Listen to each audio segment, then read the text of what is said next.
यहाँ पर हम बात करने जा रहे हैं किसकी, एप्लीकेबिलिटी ऑफ फॉर्म्स, यानी कि कौन पर्सन, यानी कि कौन से असेसी किस तरह के आईटीआर के फॉर्म्स जो हैं वो सरकार को फाइल करेंगे। तो यहाँ सबसे पहले हम बात करते हैं आईटीआर 1 की। आईटीआर यानी कि इनकम टैक्स रिटर्न। यहाँ बात करें, an individual having total income of up to ₹50 lakh from source such as, यानी कि इनकम का सोर्स पहले समझ लीजिए वो क्या क्या होगा और कितने रुपए तक की इनकम के लिए आईटीआर 1 एलिजिबल रहेगी।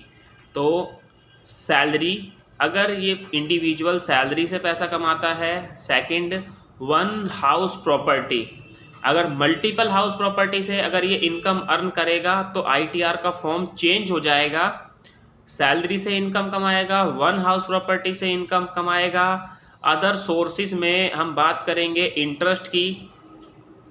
Agriculture income up to ₹5,000 can file the return in ITR 1। और यहाँ पर देखिए क्या बोल रहा है, but it can not be use any more by an individual who is the director of a company और has investment in unlisted equity shares. इनमें नहीं होना चाहिए, तभी ये एलिजिबल होगा किसके लिए, आईटीआर 1 के लिए। और अगर मैं बात करूँ यहाँ पे तो देखिए सबसे ज़्यादा जो आईटीआर फाइल की जाती हैं आईटीआर 1 ही फाइल की जाती हैं या आईटीआर 4S फाइल की जाती हैं, राइट। तो यहाँ पर आईटीआर 1 की बात करें तो आईटीआर 1 कौन भरेगा, पहली टोटल इनकम उसकी कितनी होनी चाहिए, 50 लाख रुपए तक होनी चाहिए। सैलरी से इनकम होनी चाहिए, वन हाउस प्रॉपर्टी से इनकम, अदर सोर्सेज में इंटरेस्ट इनकम और एग्रीकल्चर इनकम अप टू ₹5,000। इन 4 सिचुएशंस को अगर वो सेटिस्फाई करता है तो वो आईटीआर 1 के लिए एलिजिबल होता है। इसके बाद देखिए क्या बोल रहा है, ITR 4 is applicable to individual, Hindu undivided family and firms other than limited liability partnership having total income of up to ₹50 lakh and assessee who is choose to file their ITR under the presumptive taxation scheme। इसके बाद देखिए यहाँ पे हर एक ITR में ना एक note जरूर लिखेगा, it can't be used by individual HUF who are not resident और ऑर्डिनरी रेजिडेंट इंडिया। इसका अलग से चैप्टर जो है मैं आपको पढ़ाऊंगा, 2 क्लास का चैप्टर है। Non resident partnership firm, director of a company और person having investment in unlisted equity shares और having more than one house property. इसके बाद देखिए क्या कह रहा है, आईटीआर 1 मैंने आपको बता दिया। आईटीआर 2 में देखिए, आईटीआर 2 की बात करें तो आईटीआर 1 तो इंक्लूड होगी, यानी कि income from multiple house property से भी इनकम अर्न करेगा। टैक्सेबल एग्रीकल्चर इनकम भी आ गई, इनकम फ्रॉम कैपिटल गेन भी आ गया। इनकम फ्रॉम अदर सोर्सेज की बात करें तो इंटरेस्ट तो आएगा ही आएगा, winning from lottery, income from horse race. Further की बात करें, in a case where the income of another person like spouse, minor, childs, ये वाली इनकम भी। तो हम बात करें तो income from salary, income from house property, income from capital gain, income from other sources से अगर वो इनकम कमाता है तो वो एलिजिबल होगा आईटीआर 2 के लिए। और एप्लीकेबल किस पे है, ये इंडिविजुअल और HUF दोनों के लिए ये एप्लीकेबल है। अब बात करते हैं आईटीआर 3 की। तो आईटीआर 3 में कौन कौन से सोर्स के इनकम होंगे कि वो एलिजिबल होगा आईटीआर 3 के लिए।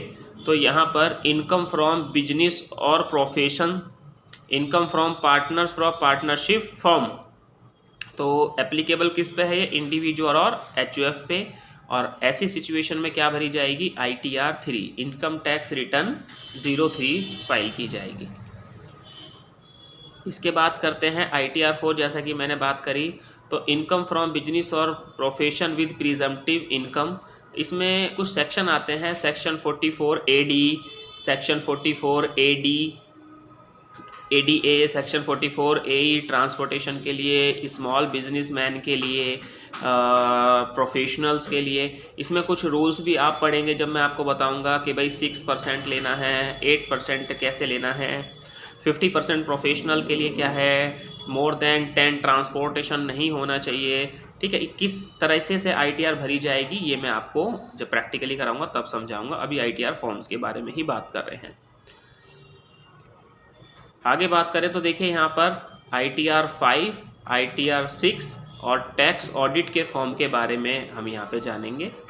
तो पहले बात करें हु इज़ एलिजिबल ITR 5 के लिए, तो इनकम फ्रॉम पार्टनरशिप फर्म, ठीक है, एसोसिएशन या बॉडी ऑफ इंडिविजुअल के लिए ITR 5 यानी कि एप्लीकेबल किस पे होगी, पार्टनरशिप फर्म पे। बात करें यहाँ पे कंपनीज़ की रिटर्न, तो कंपनीज़ की जो रिटर्न है वो एप्लीकेबल होगी किस पे, कंपनी पे, ITR 6। तो ITR 1 individual HUF, ITR 2 individual HUF, ITR 4S individual HUF businessman के लिए, स्मॉल बिजनेसमैन के लिए, पार्टनरशिप फर्म के लिए ITR 5, कंपनी के लिए होगी ITR 6। अब यहाँ पे टैक्स ऑडिट की अगर हम बात करें तो individual, firm and company, individual, firm and company, इनके ऑडिट के टैक्स रिटर्न की फॉर्म की बात करें तो form 3CD, 3CA and 3CB।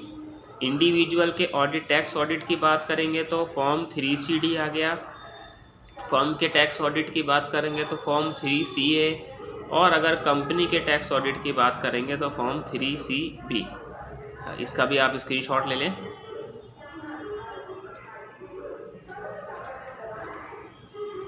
Right, तो यहाँ पे आपने ITR के फॉर्म्स के बारे में जाना बहुत अच्छे तरीके से कि कौन पर्सन किस टाइम पर कौन सी ITR के लिए एलिजिबल है, किस सोर्स ऑफ इनकम के तहत वो ITR फाइल करेगा। राइट, तो आई होप आपको ये अच्छे तरीके से समझ में आ गया।